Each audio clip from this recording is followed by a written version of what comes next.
Check.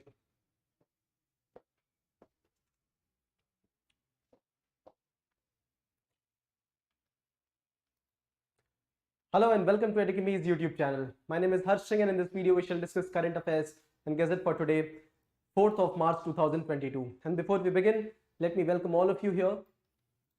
Hi Babani, Netra, Lost Soul, welcome.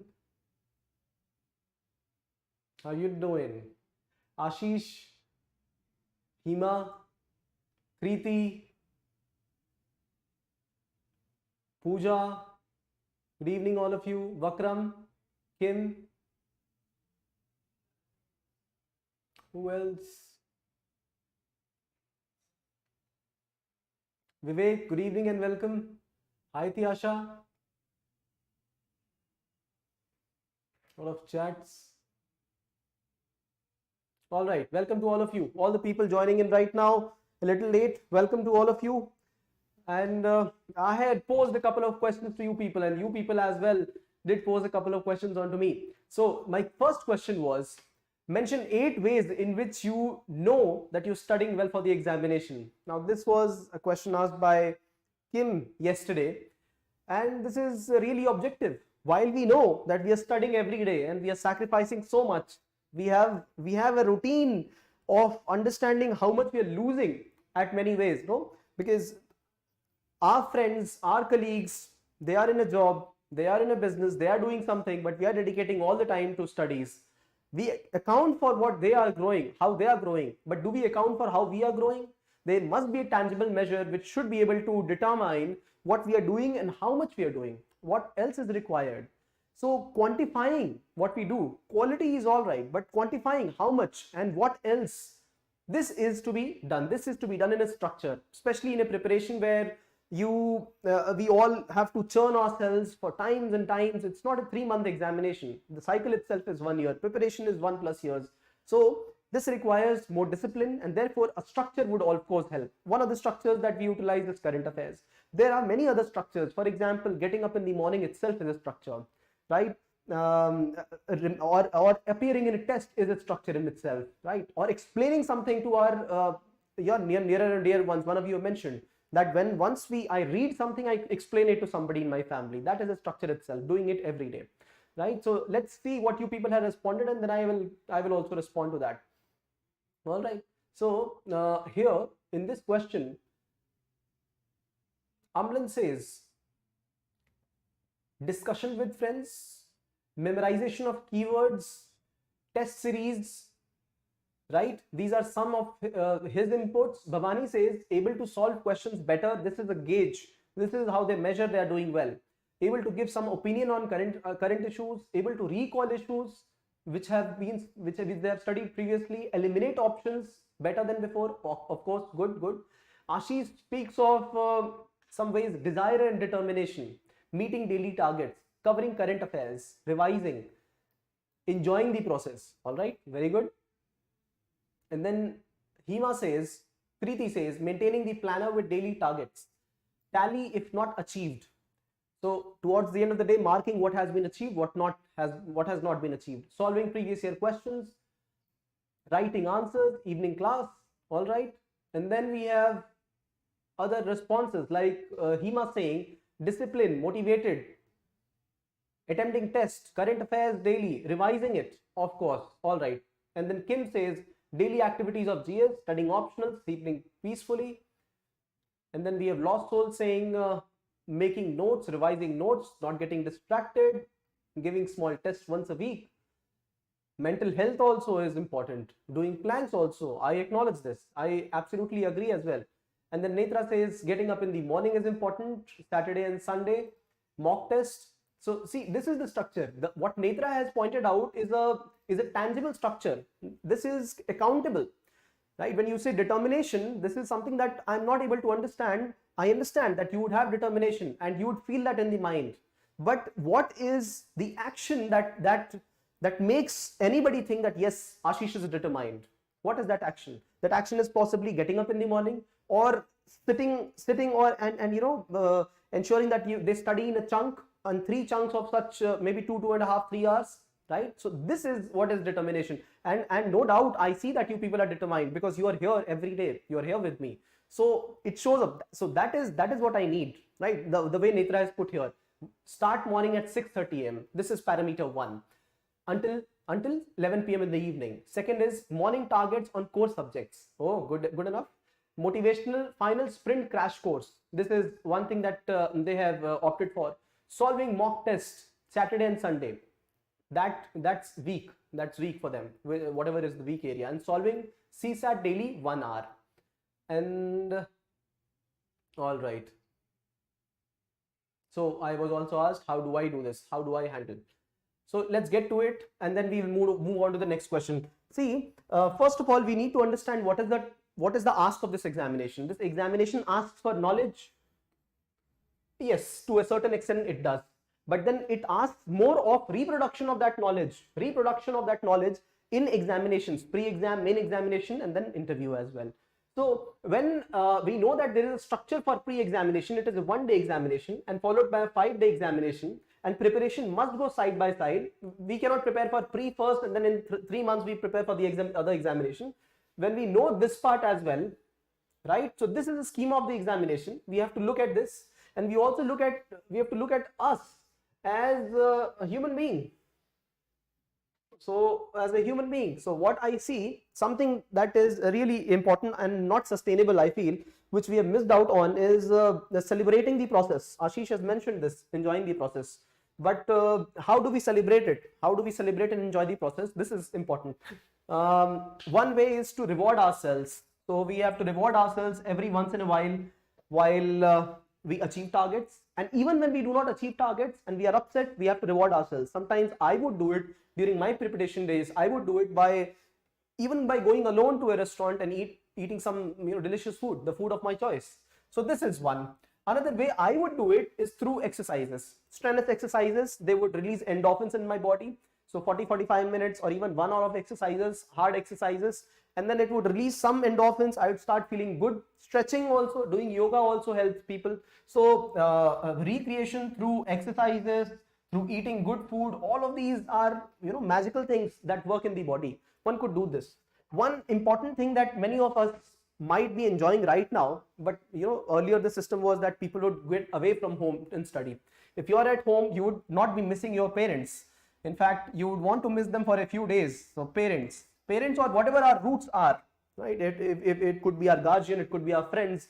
We must be connected with them, right? At not a daily level, it's not a must, but then we must be connected to them, and we must keep sharing whatever is happening in life. If it is good, bad, ugly, whatever it is, sharing is very important. Through sharing, we understand, we are able to at least vent out the bad emotions, and then we are able to refocus ourselves.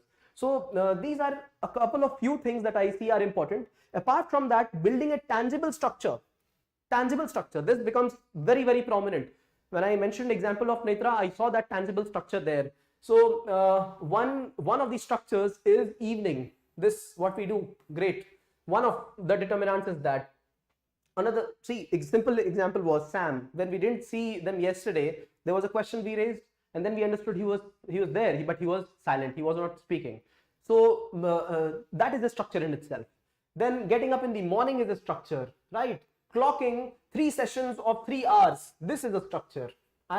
This need not be 3 hours. This could be 1 hour. Not a problem. But then this is it. Then solving one test per week, or maybe 2 tests per week along with answers. This is one structure along with their answers, right? Attempting 2 questions every day, subjective questions, is a structure. At the end of the day, revising in 2 minutes, only 2 minutes, what happened through the whole day. This is a structure. So follow 7-8 of them, put them on a paper that this is what you have to do. Make a list of it in the morning. Ensure that you keep an accountability of what you have done, achieved, and what hindered in the way. Because if you do this just for a few days, you will start knowing where you are spending more time, what is not getting completed, and if it is not getting completed, what are the reasons, how to reprioritize it, right? And ideally, I tell you, you do this for just a month time, not more, just a month's time, it will become a habit, right? So please, if you could focus on this, this would be really, really important for your own growth. And this examination is not tough at all. And many people are able to clear this just because they are determined, focused. That is all is required. Self-confidence, self-belief. And then there is a circle already. You people already have a circle here, right? So nothing to miss there. This is what I would recommend to you people. All right. Okay. And then I was posed a couple of questions. One question that was asked by Hima was on, yes, do you think it is all right for the states to withdraw their consent from CBI, and whether it's right to politicize central institutions, and what will be the repercussions and effect on our federal system? CBI is a federal body, right?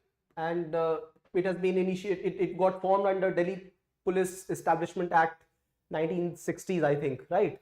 Now, what happens, we have studied this issue earlier, and this also came in the examination this time, because many of the states have started to withdraw their consent to CBI. I will explain that. And now what is latest in news is that Meghalaya also has withdrawn consent. I think it has become the 9th state out of around 30 states that we have to have withdrawn the consent to CBI to conduct investigations in its own state premises. Now the context of this is that CBI, the CBI director, who is the rank of a DG, police officer, they are appointed by the central government. Not only that, their tenure is fixed by the central government. Extension of tenure is also given by central government. And right now, the latest amendment that you saw, we discussed that amendment, was that their extension of tenure will happen, I think year by year, no? Every year and up to maximum 5 years. This is how the tenure can be extended.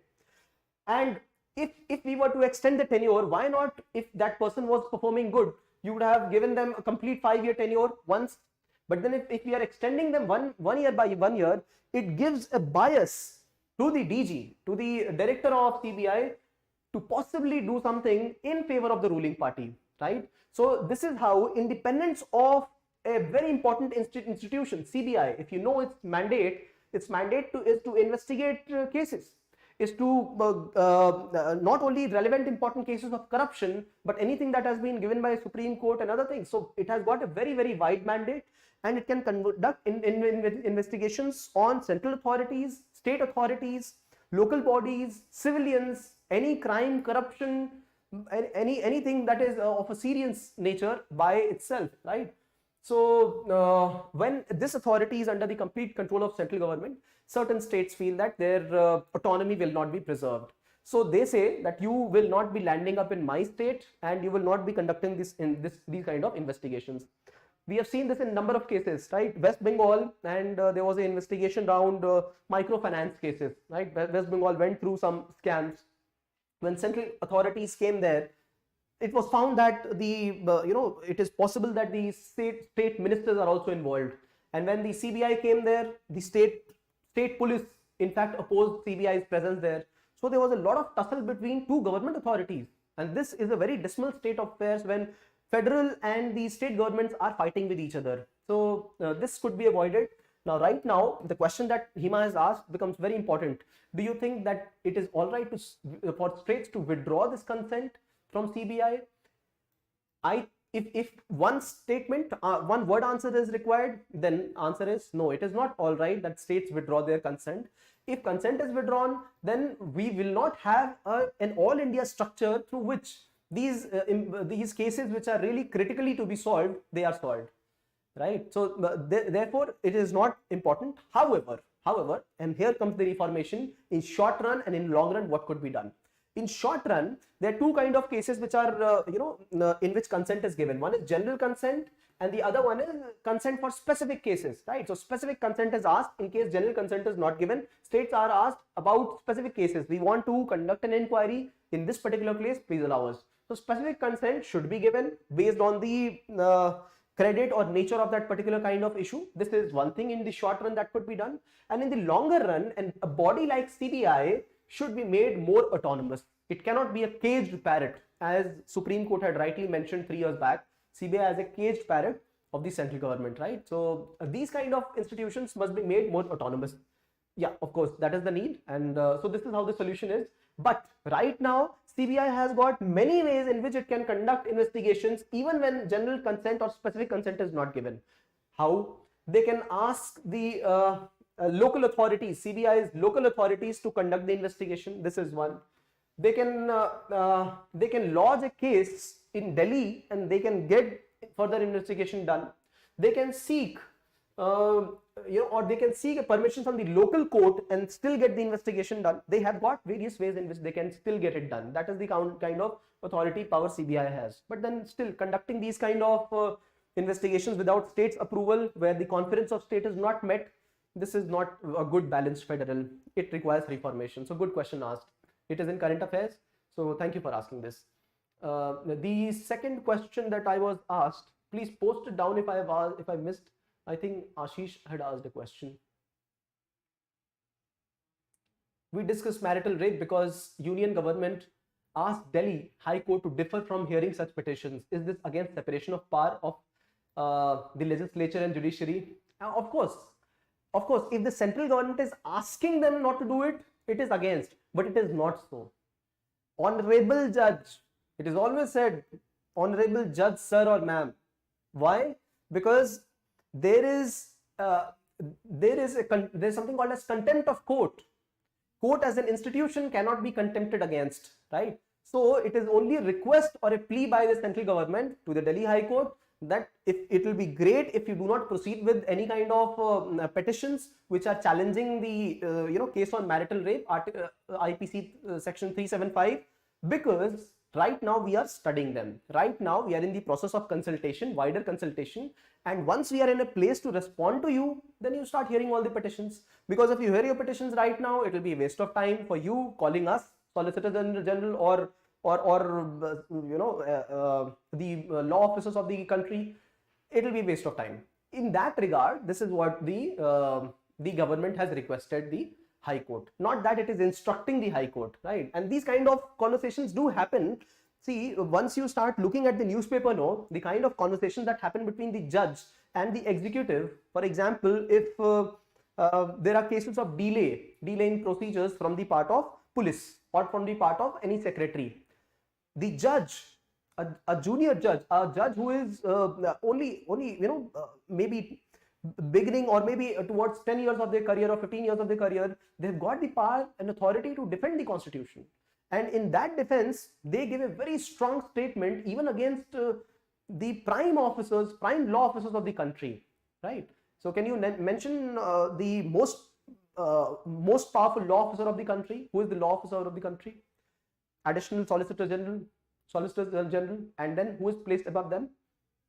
All these people, when you look at these kind of words, and they are put in quotations because media is also quoting them.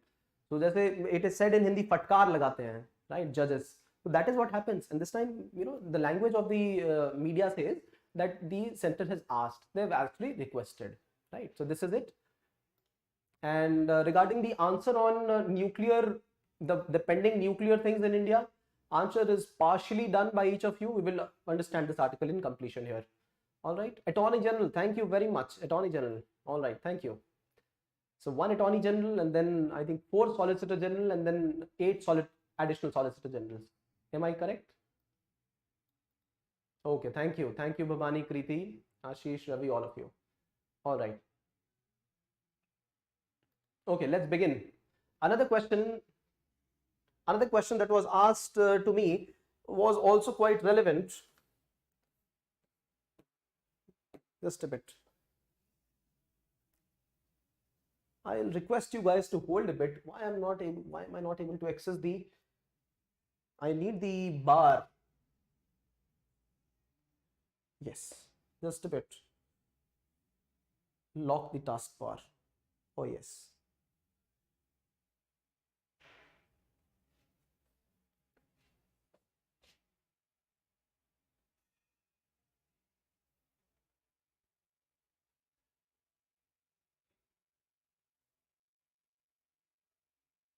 Somebody keeps experimenting here, creates a problem.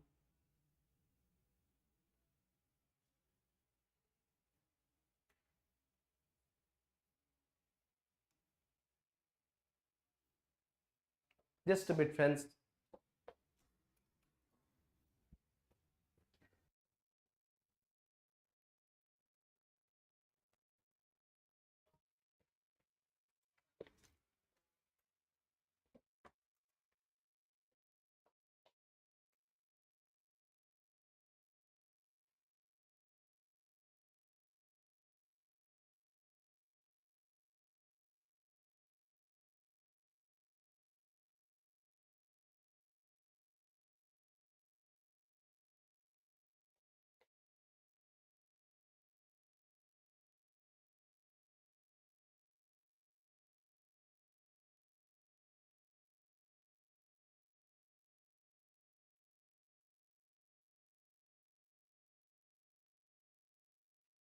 Never mind. Let's start this.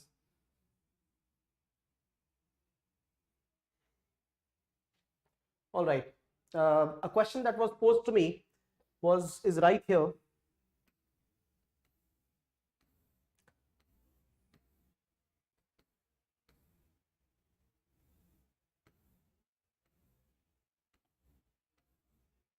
Yes, here is the question. The question is, sir, what is 4J had asked this question a couple of days back. They had asked, what is the reason, sir, that we have USA selling cheaper oil to Europe? How is it possible that USA is able to sell cheaper oil to Europe than Russia is? What is the reason for this? So I did some digging to understand what is the reason behind this. Before anything, we must look into the internal policies of USA itself. So the price of fuel in USA itself is far lower than what is the price of fuel around the world. What is the reason? USA is selling it very cheap. It is imposing lesser taxes than the other advanced countries in comparison. So if you look, the total price, this may be a little old, but the price of fuel in USA of gasoline is lesser than other countries. This is USA and Mexico. These are the prices. But when you see the other developed countries, the prices are 6 to 8 times higher. 6 to 8 times higher. This is USA and Mexico. These are the prices, and it is less than 0.25 US dollars per liter. This could be maybe, I think this was 2014. So let's not look at those rates, but then let us look at the comparison. That the comparison is 6 to 8 times of difference. It is not that the oil being excavated is cheaper or lesser in quality, just that USA imposes lesser taxes. What are the taxes that we speak of? Environment taxes, right? Taxes in lieu of maintenance of infrastructure and road. Not only that, there are many other ways in which taxes are asked for in European countries or Canada. Example of this is, for example, road rage and car crashes. A part of this tax goes in that specific thing, right? Traffic congestion, there is some tax taken for that. Climate change, pollution, taxes are taken. And if you would see, this comparison states very clearly that in USA, taxes account for 1/6 of the price of gasoline. So if the price is 1 unit, the taxation will be hardly 0.15. Right? But then if you look at the taxation which is in Canada or other European countries, it is far higher than this. It is 1/3 in Canada, and then it is almost 60% of the price in many European countries, right? So this is one of the things, and this can be clearly demonstrated through this image. The second from right is USA. This is the taxation. The blue line that you see is taxation, and this is the total price of that fuel. The component of taxation is less, and that is why price of fuel is low. The component of taxation is higher in other cases. For example, UK taxation is higher, and therefore the price of fuel is high. So with other developed countries, Austria, Belgium, Czech Republic, Finland, Germany, Ireland, all of them, right? But then if you see the status of USA, this is far lower. So this is about internal issues of USA or internal way of policing around the taxation of oil. But then you see what is the impact of this. The impact of this is on many things. For example, personal time spent in driving, work productivity lost because number of hours spent driving are more. Have you not seen in movies people drive from East Coast to West Coast 4,000 kilometers plus? They prefer driving rather than taking a flight. Why? Because it is cheaper. We would have seen this in movies. Not only that, if you look at the traffic congestions, hours lost to it, crashes, car crashes, health risks created by air pollution, climate change, or sitting for long hours, all of them, right? So what is cheaper in India is travel by train, no? Travel by buses or train. This is one thing, but this question still doesn't cater the question that was asked by 4J. What is the reason that we have cheaper US oil in Europe than Russia's? So here are some of the ways in which one can understand this. The first thing is that these are the times of change, COVID times, disruption in economy, and times when we have seen Russia also to behave erratically. Not just now, but it started last year itself. Russia had increased the prices of petroleum products and gases. It had increased, and then there was an allegation that Europe said that Russia is doing it for its own advantage, for its own favor. But Russia said no, we are producing less right now, right? It was under the impact of COVID times when the demand was low and the production had to be decreased, right? The OPEC countries and OPEC plus countries, they had some discord amongst them, right? So Russia did not agree with the policies of Saudi Arabia. Saudi Arabia said, let's cut down the production. Russia still went ahead with some production. Later on, it did cut down the production, right? So if it still goes on with the production, when the demand is low, the prices of petroleum will be further decreased. The profit margin will be decreased. GCC countries, Gulf Cooperation Council countries, OPEC countries will be hard hit. But Russia doesn't care. It didn't care that time. So it said, I'm following my policies. But now when we start to connect all the dots, we realize it's not about Russia and Roscosmos and these Russia oil barons. It's about one man show. So one reason was COVID times, when there was disruption in economy. Russia was not able to cater to demands. But on the other hand, USA was continuously increasing its production. USA, exploration of shale gas and then increased presence of shale gas at places, it ensured that it started to produce it for the whole world, right? So there was demand around the whole world. There was demand in Europe as well, and it started to cater to Europe's demand. There was increased demand in Asia as well, right? And therefore, for example, China, increased demands, it said, Russia, please serve us. Not only that, USA's fuel has been diverted to Asia as well lately, because the demands in Asia have not been met fully. What are the reasons? Container crisis. What are the reasons? Disruption in economy. Common reasons, and start to look at this, and actually it forms some wisdom here. So ample and cheap supplies of shale oil. This is one.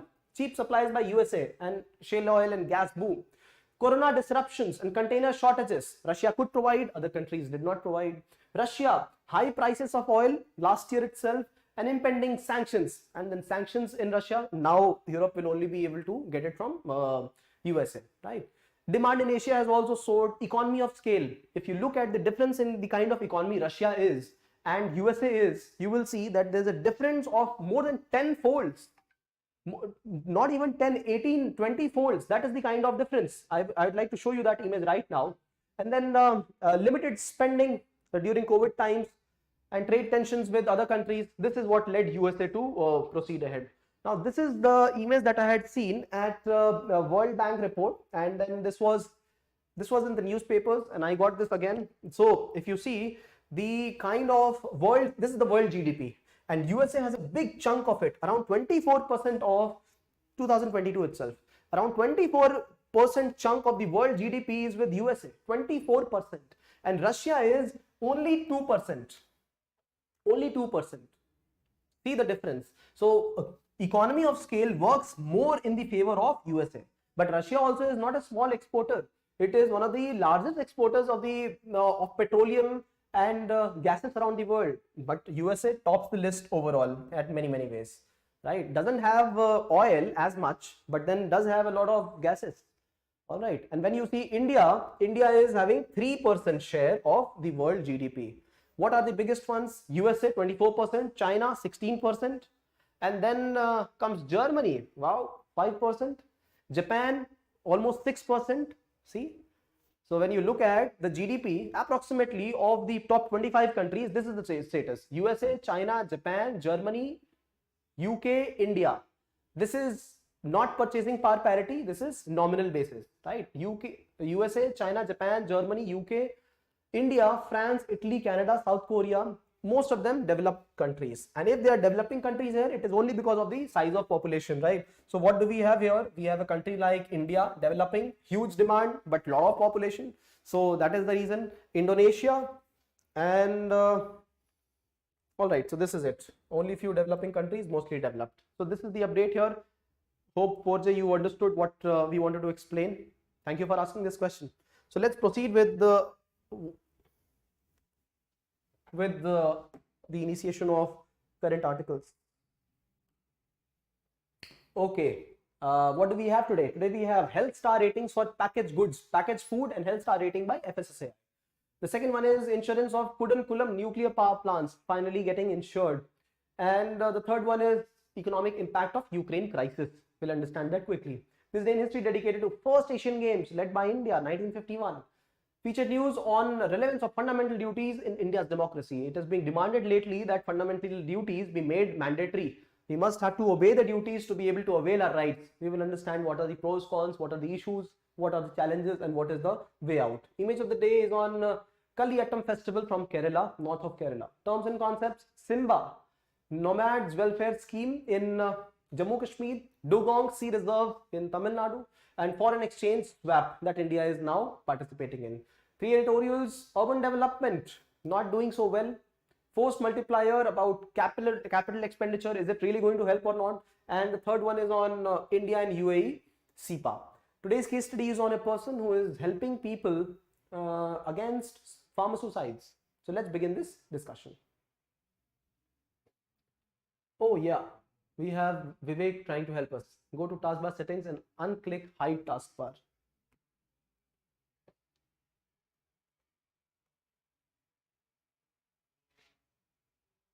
Taskbar settings.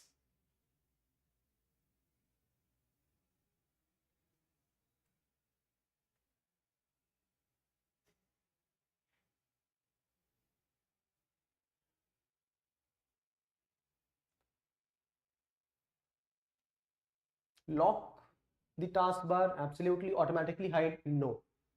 Oh yes, thank you very much, eases my work a lot. Thank you, Vivek. Ravi says, how Russian possesses more nuclear weapons than USA or any of its counterparts? Russia and USA have almost similar number of weapons, around 6,000, is it not? Around 6,000 nuclear warheads, and around, somebody also, Ashish had mentioned that Pakistan possesses more than what India has. Pakistan possesses more than India has, but then largely around under 100 only, no, both the countries, and a couple of them are more than enough, right? If we burst all these nuclear bombs, I was reading somewhere that this is enough for the world to get destroyed more than 100 times. The 100 times, that is the kind of nuclear weapons that we have. In fact, I was also reading the impact of nuclear invasion in case that happens. So it says that in Ukraine, if the bomb is dropped at a particular place, depending on the kind of load or capacity that the bomb has, impacts will be different. But largely it said that up till 10-kilometer radius from the point where it is dropped, people will what is the word for it? Everything will get sublimed. They will get converted into gases. And this is up to 10-kilometer. Up to 20-kilometer, all the life forms will die in a matter of seconds. Up to 50 kilometers of range, it mentioned that all the buildings will get shattered. Up to 20 kilometers, building will also fall apart, all the buildings. And so this is how it will escalate, right? So looking at a war like this, I don't think it should happen at all. So Ravi says the number is around 6,500 and 5,800.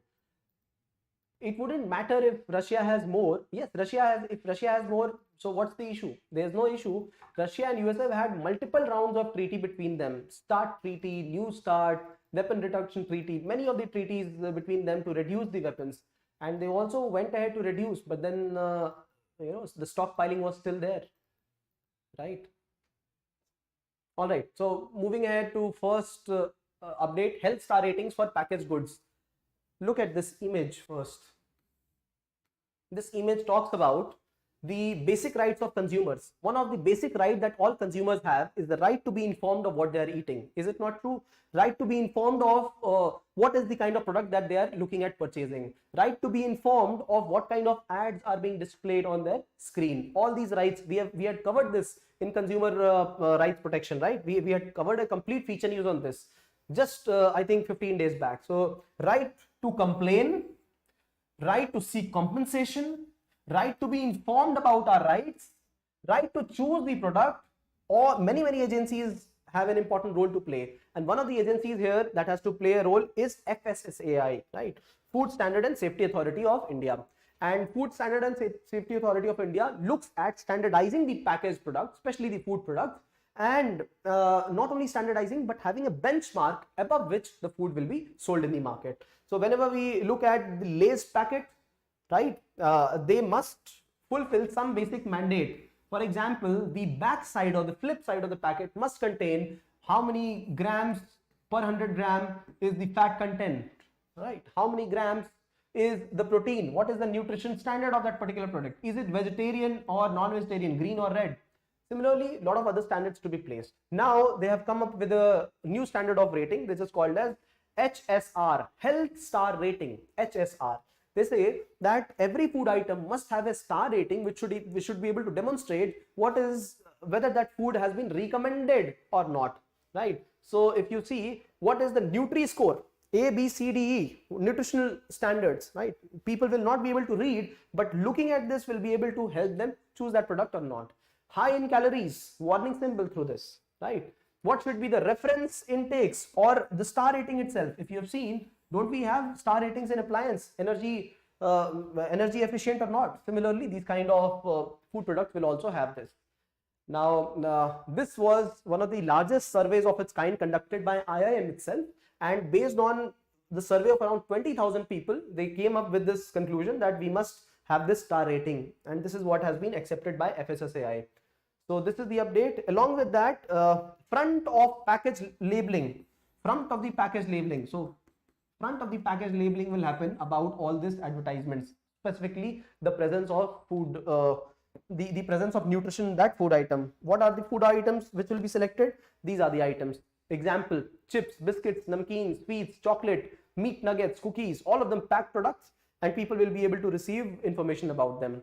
Now, Government of India runs many programs to make people aware about the food choices, and we have placed right in at the drop of this end of this article.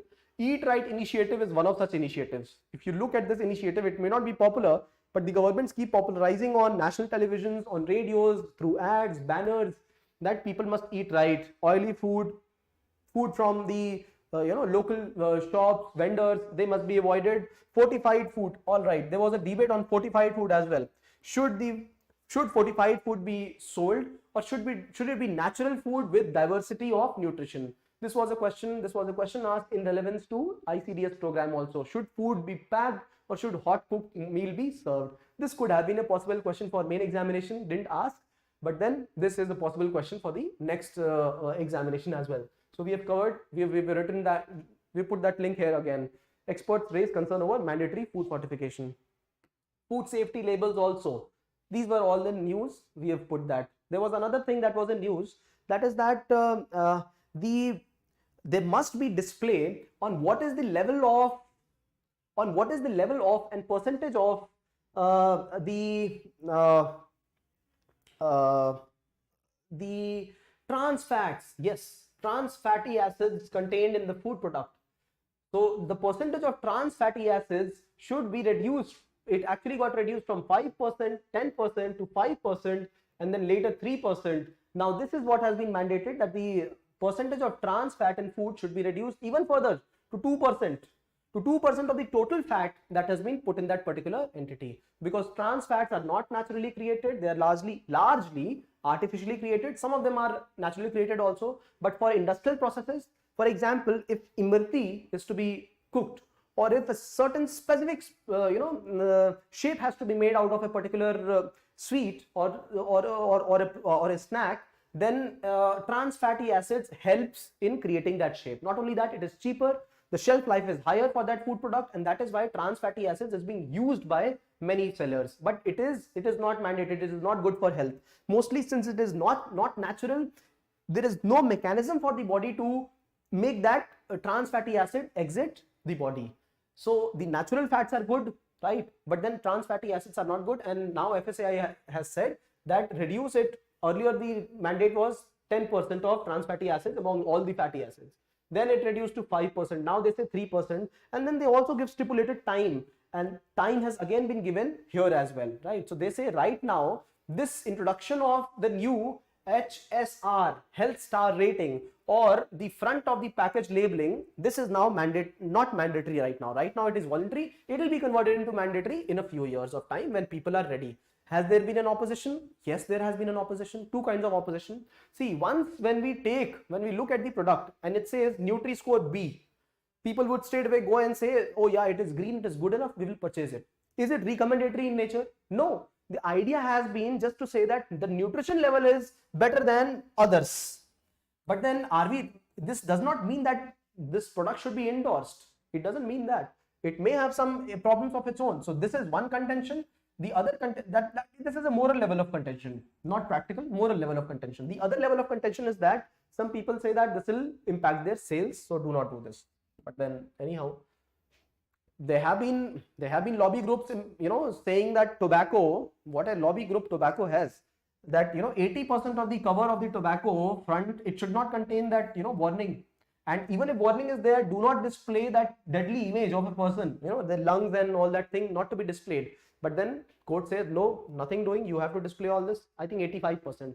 Don't sell it 100 meters, or there's a distance around the school and the educational institutions. So good move by the courts. The second update is on insurance of Kudankalam nuclear power plant. You people have mentioned some reasons. I acknowledge those reasons of why nuclear power plant is not growing in India. One of the important reasons is that of nuclear liability itself. When India introduced these laws that nuclear power plants can be created by foreign companies, India also held them accountable, liable, that in case there is some sort of mishap, you indirectly will have to pay.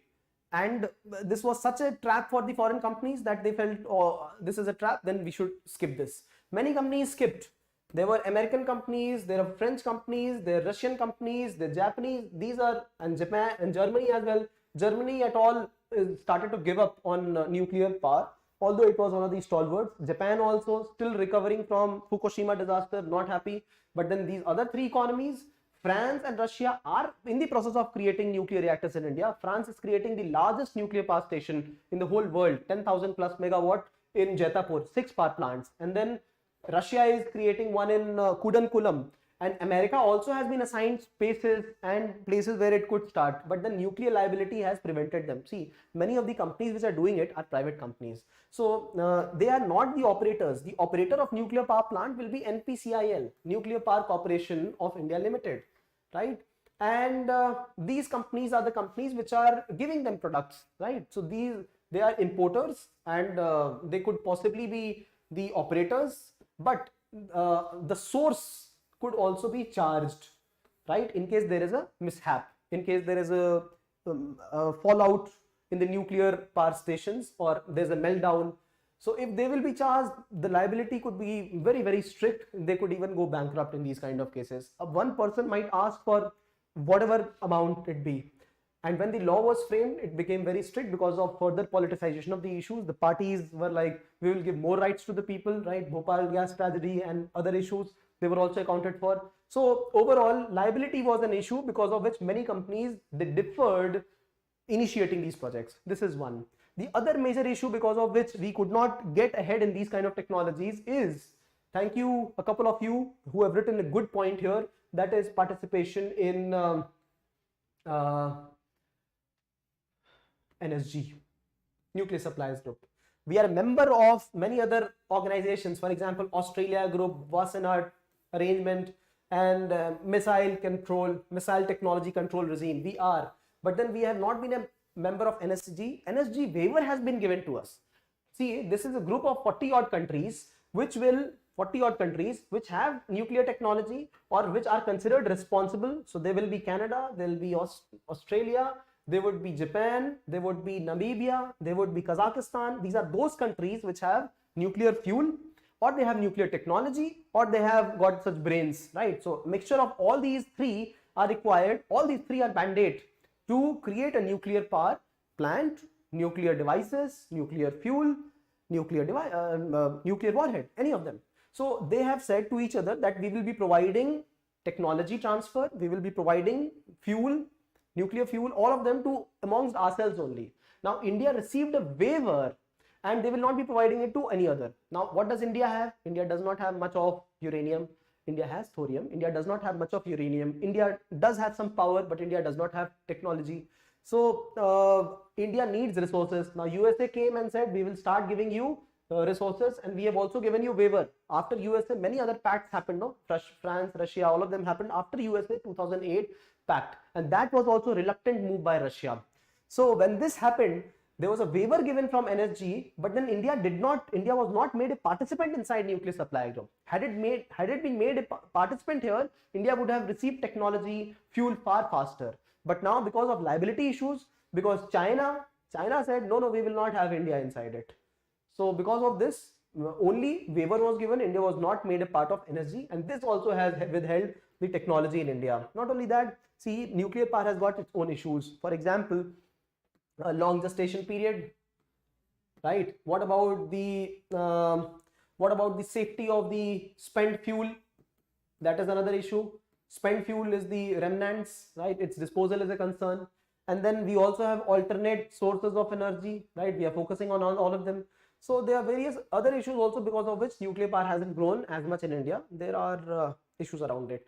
Now, insurance of Kudankalam nuclear power plants, it has been now finally insured by New India Assurance company. Earlier, see, the right of the first organization which has got the right to insure these power plants is not NIA, it is the GIC, General Insurance Company, and then it refused it, right to first refusal, and this is where the second company got this offer. All right, so this is what it is. This is why in news. India's nuclear energy potential, nuclear energy in India, its needs and prospect. This was covered in Cosmos. And then need for energy diversification, nuclear fusion reactors, the new one, fusion reactors, right? Tokamak, we've shared some links right there. All right, let me see if you have some questions here. If most of the nations post sanctions, then Russia has no other option than nuclear war. We will just look into it. Just, bursting these nuclear bombs is not the solution. Hydrogenation of vegetable oils increased shelf life. Yes. The hydrogenation, Vivek says hydrogenation increases the shelf life. Yes, hydrogenation is a process through which some bonds are broken, some double chemical bonds. So chemistry also now. Chemical bonds, double chemical bonds, they are broken at times, and Hima also will be able to share more. She is a chemical engineer here. So double bonds are broken, and then one of the bonds are given, are shared with hydrogen. So this is hydrogenation of a complete, say oil. And this is what leads to better shelf life. It also leads to many other things which are not desirable inside human's body. This can not only happen through industrial processes. I must warn you, if you see street food and if you see, the dark oil, blackish colored oil and samosa and very, delicious samosa getting, deep fried in it, get warned. This is not good. Why? Because the oil would have been heated multiple times. Not once, not twice, multiple times. And ideally, oil heated once or twice, it should be spared for non-food purposes. But since people are not very, very economically well off, they're poor, so they keep on using the same oil again and again. It gets heated up extremely multiple times, and this leads to hydrogenation of the oil itself. So this is hydrogenated fat, and this is not good for health. Oh yes, Hima is a civil engineer, right? Ravi says, because of our diplomacy, we got waiver from NSG without even signing NPT. Yes, we got this, but then we only got a waiver. If we were made to enter, we would have been happier. You see, this is the reason that there's a delay of nuclear technology in India. The third update is on economic impact of Ukraine crisis.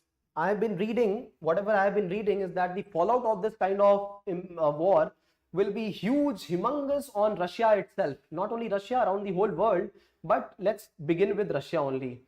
So this is one of the newspaper data. Brent crude, the prices month ago were $89 per barrel, now it is 112. Coal prices shot 2 times. This is Australia coal, $220 to $440 per ton. Wheat prices, Russia is one of the largest exporters of wheat, and the prices have shot from 755. I'm just talking of 1 month ago to right now. We didn't imagine. I was myself speaking, war wouldn't happen, should not happen. But look at this, 755 to 1055. This is around 30% hike in the prices of wheat itself. Remember, I had said 10% hike in prices, and it could lead to huge, demands. And there have been 30% price hike only. Shortage is not being felt right now, but prices hike have already happened. Shortage also will be felt, because when we are bombarding those places which would be used for wheat cultivation, it will take years for people to come back. right? I used to play a game called as Age of Empires earlier, and in that game, once you have your farmers cultivating the field, and there is an attack on you, it would take a while for the farmers' generations to come up again and start cultivating. It will take a while. It will not just take a moment to start again or import again. The whole economy gets diverted from creating to processes like defending, processes like importing of only military weapons. The capital goods will nowhere be found. So this is the kind of impact right now Ukraine is facing, the defending economy, and Russia is also facing, right, the offending economy. And not only that, we will also have innumerable sanctions. Look at the prices of corn going above, soybean, skim powder, milk powder, cotton prices, crude palm, sugar, urea. Here it is. We import a lot of MOP, DAP, MOP, DAP, and then phosphate. Look at the prices. The prices have, from 1 year, since past 1 year, the prices have more than doubled. Urea prices have doubled from $390 per ton to 900. And India imports a lot of fertilizers. Precision farming, we are speaking of it, but we don't do it, right? So global commodity prices have moved, not only for Russia, for all the other countries. India itself, there have been reports saying that India is going to see a massive level of inflation. We already have exceeded 6% of inflation, consumer price index, and there will be exceeding food inflation also happening in the country in the times to come. It will happen. It has been expected. So this is what has been updated here, and let's leave apart the other supplies, non-emergency supplies, for example, industrial supplies. We are only talking of food, wheat, corn, fertilizers. We are leaving apart all the other industrial items right now. So India can expect a rise in inflation due to Russian invasion of Ukraine. India can expect, if I put, India has started to feel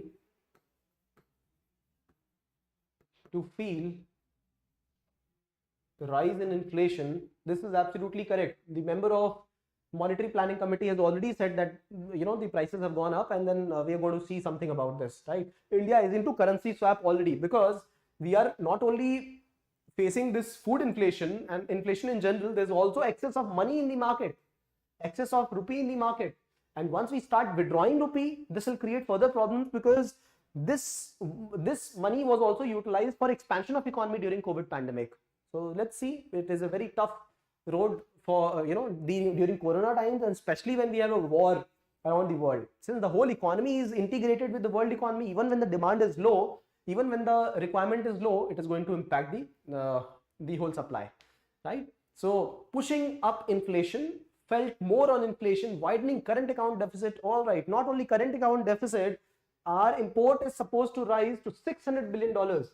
If I could show you the level of imports, we had around $450 of import and around $300 of export, $300 plus of export, 450, around $500 import. And because the rupee will get weakened in times to come, because there will be further demand of international items, the same item will be available for expensive rates, and therefore our current account deficit will get widened, because an imports will proportionally increase.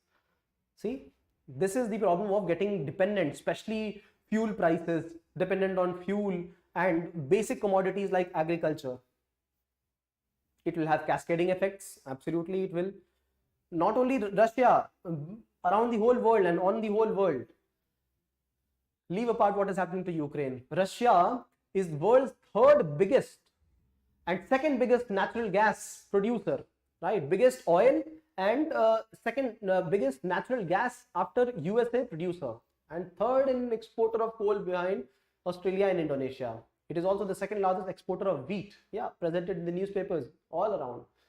Impact on exports from Ukraine. Ukraine is fourth largest exporter of wheat, third largest exporter of corn, maize, second largest exporter of sunflower oil. Look at this. See? So surge in commodity prices, crude oil, edible oil, all of it has already started to happen. High demand for wheat, threat for food security. People are already hoarding it. Not people, the countries are hoarding it.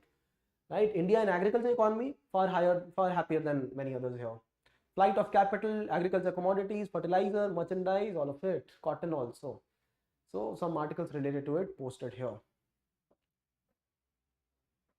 All right. So what do you have to look at is not just war. We know about the war. Start linking it to the integrated economy, the impact of globalization. See, we are a part of supply chain, and even the semiconductor crisis is going to get aggravated far further. Semiconductors, we are still looking at becoming a part of supply chain, and look at the disruption already. So can we have it all? No, we cannot have it all. The effect of globalization is such that there are many ways in which we have only got to specialize in specific domains, and specialization leads to this. If we are an economy specializing in production of wheat, production of rice, then we are not specialized in other places, for example fertilizer, and we import it, and here is the problem. See, so this is where India says Atmanirbhar Bharat, self-reliant India. Let's be reliant on everything by ourselves, and then we start export for the world. Not a bad idea. It's a very, very good idea. China has been doing this. That is why it has gone far ahead of India. And this is where we will understand fundamental duties also today. What is the concept of fundamental duties? Countries like China have, practically imposed fundamental duties on people. They have to perform duties, and then rights will be there for them.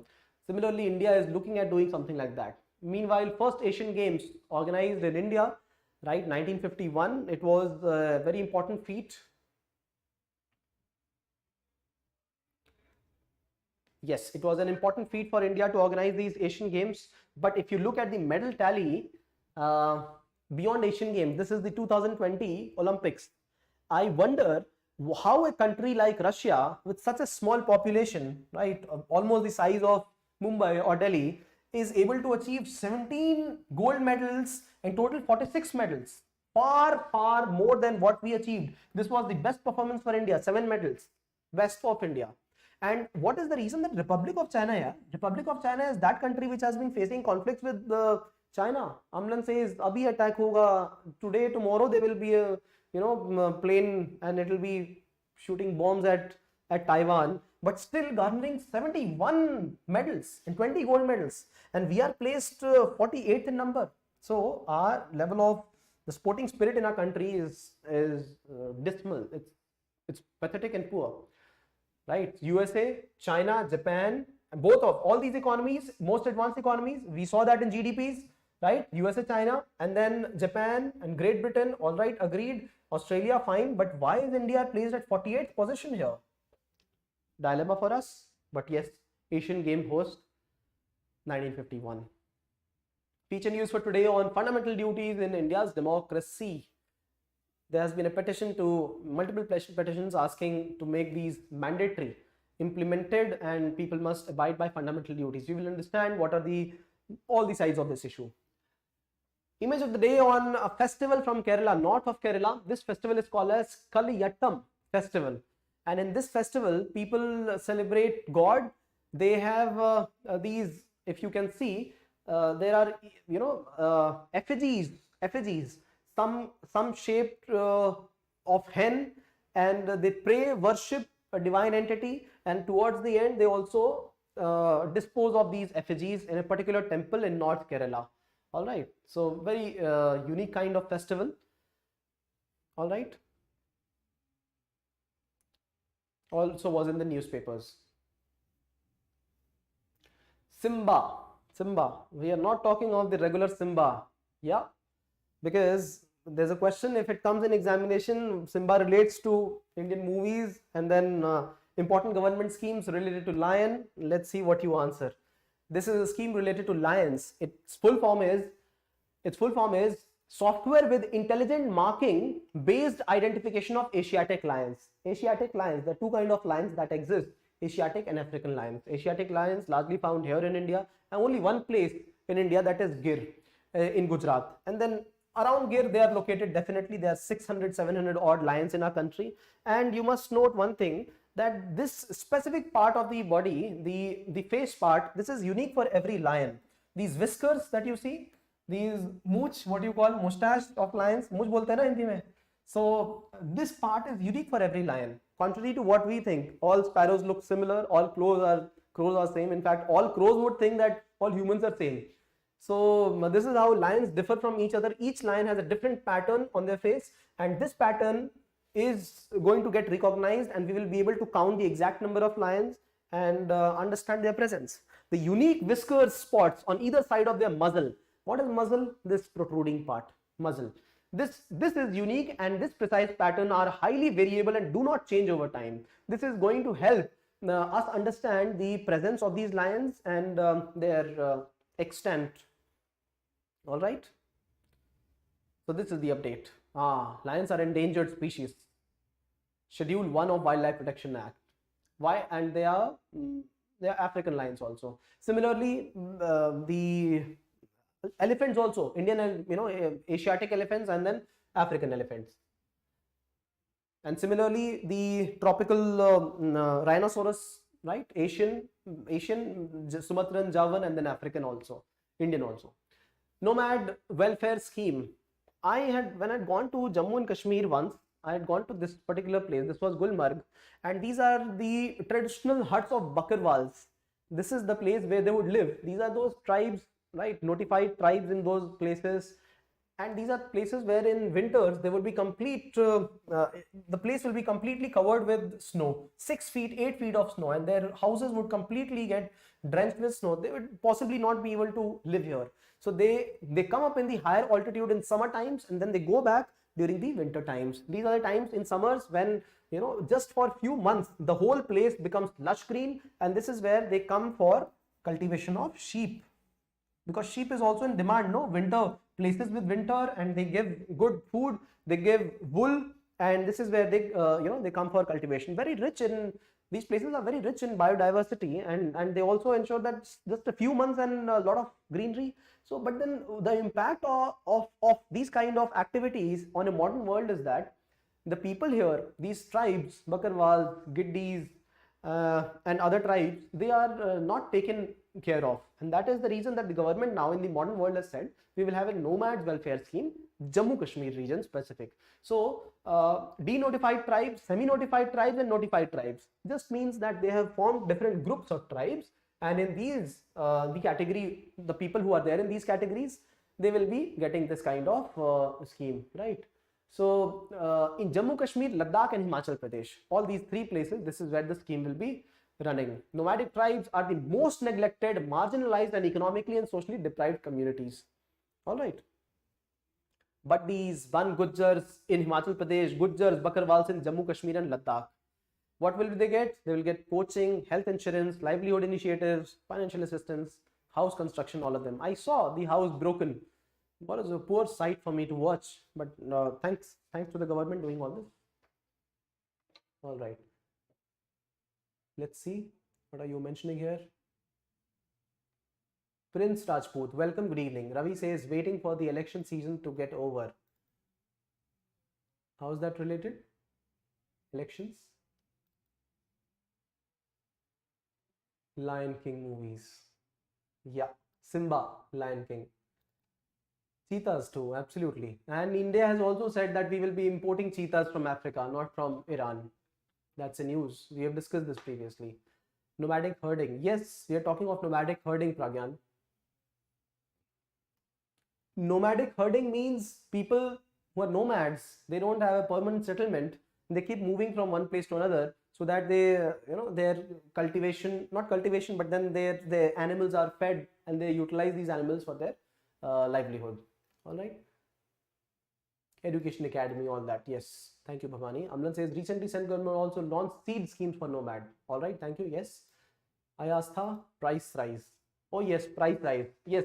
So the government has not initiated the rise of fuel oil prices, etc.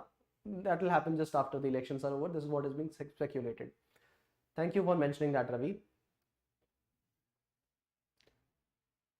Pragyan says tribes in Bangladesh, Myanmar border called. I'm not aware. If you're aware something about them, please let us know.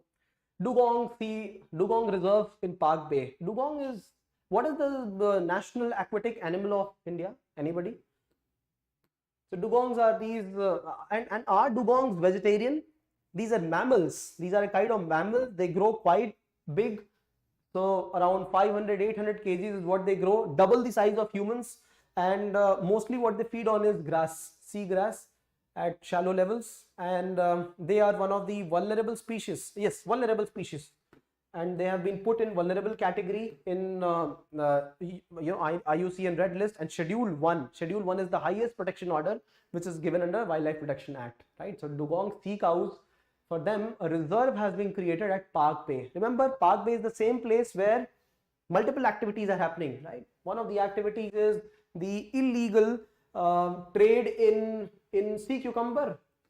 Yes, this is another same place where the Indian and Sri Lankan fishermen face a lot of issues, and Indian fishermen are taken, in jails in Sri Lanka.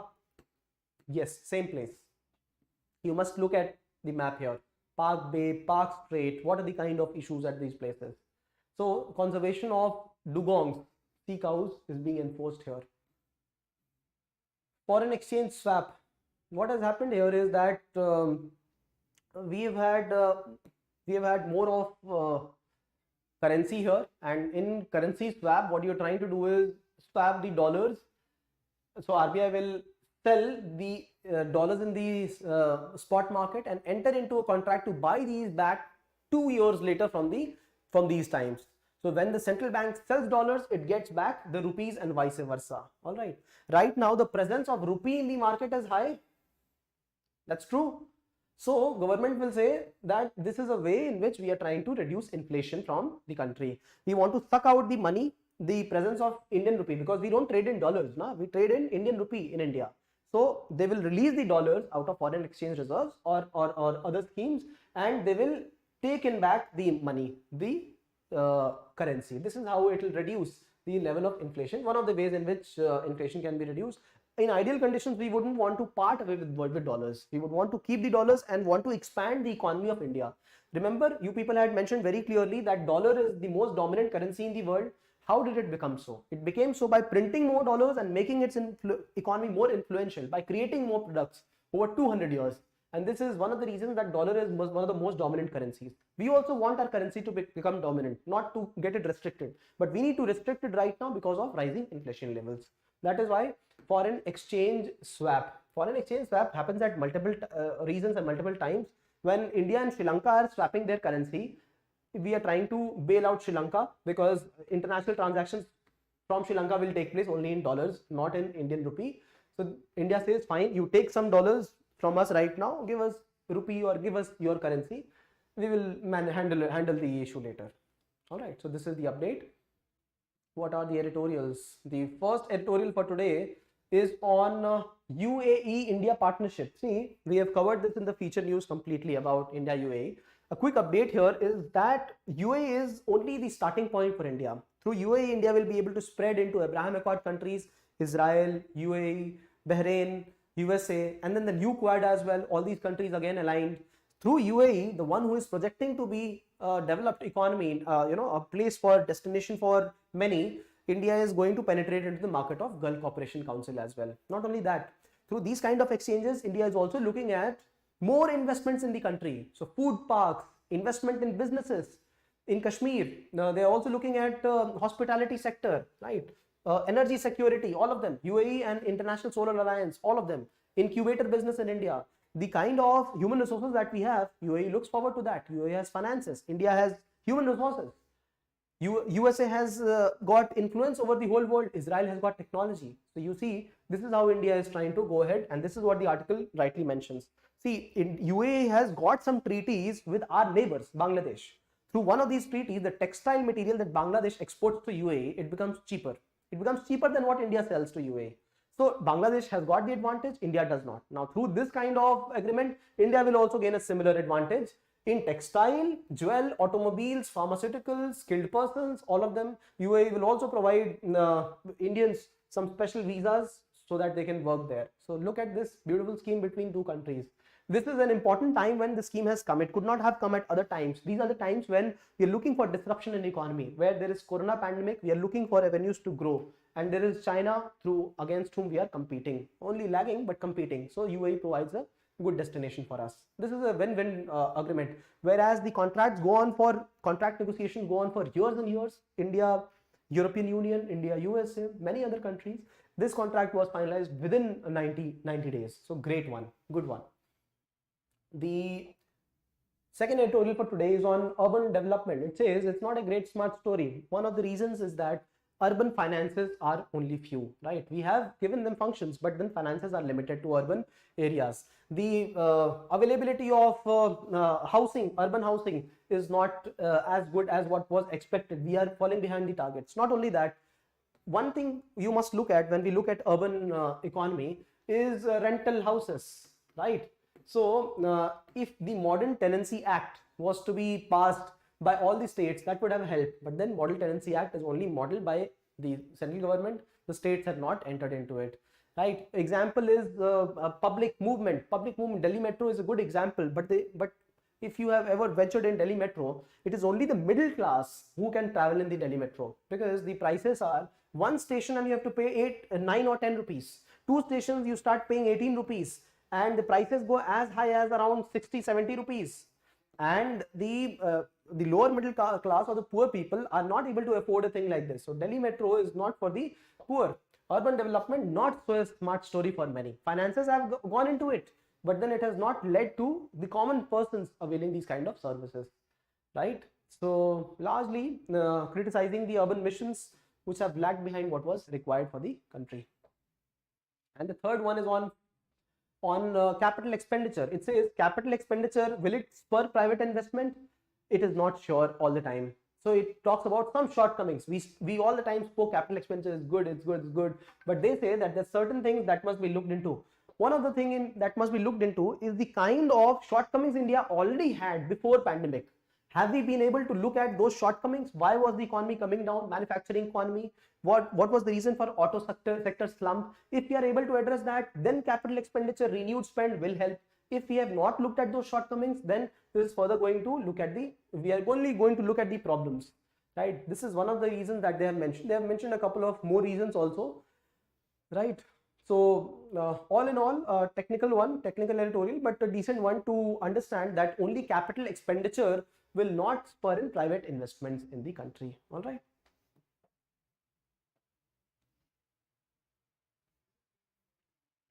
Today's case study is on a person who's been helping other people not to commit suicide, especially farmer suicides.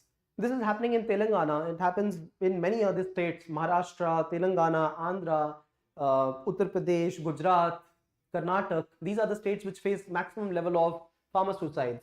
So one thing that he does is that if people are illiterate and uneducated, he ensures that if by unfortunately the farmer has committed suicide, the farmer is at least able to register their that the suicide had happened, and through this the farmer family receives some compensation. This is one thing, and he's also creating an ecosystem through which people do not get into such an extreme level of agony and pain that they have to commit suicides. So he's even helping farmers to switch to a more sustainable mode of cultivation. Indeed, that's a good step, and this is only through people who are well aware. Teacher Puli Raju from Siddipet district of Telangana doing this wonderful activity. This is not something that this is not so uncommon to do. We all get an opportunity to do a thing like this. I didn't qualify, I got an opportunity, I'm helping. And right now you have the opportunity right now in your own circle to do well, to prosper, to be disciplined, and then you will get that opportunity as well. You also, each of you. So look at it from that perspective, that a person trying to develop full scale, expanding their wings, full span, so that they are able to help the society. Great initiative by an individual. All right, if you like this initiative, share some love, and we will quickly meet in the other video on featured news for today, that is on fundamental duties being made mandatory or not. All right, so Gangetic Lord Dolphin, absolutely correct. Ashish, Bhavani, Netra, Hima, absolutely. Hi Adarsh, good evening. It's my first live class on this platform. Adarsh, could you join the other video? The other video is on feature news for today, which we are going to switch over to immediately right now. And let me see if there are some questions. There are questions. If I missed out something, please get back to me. But largely, thank you for the inputs, right? And please keep looking at the other inputs as well. Other people have also put down on what are the things that they do to check their development, their own progress every day. The 8 ways in which you know you are studying well for exam, right? So self-information is the key. right? Knowing if there's a mistake and then reforming immediately. We'll quickly meet in the other video for the feature news. Thank you for participating. Please put down your questions. We will get back to you. Thank you.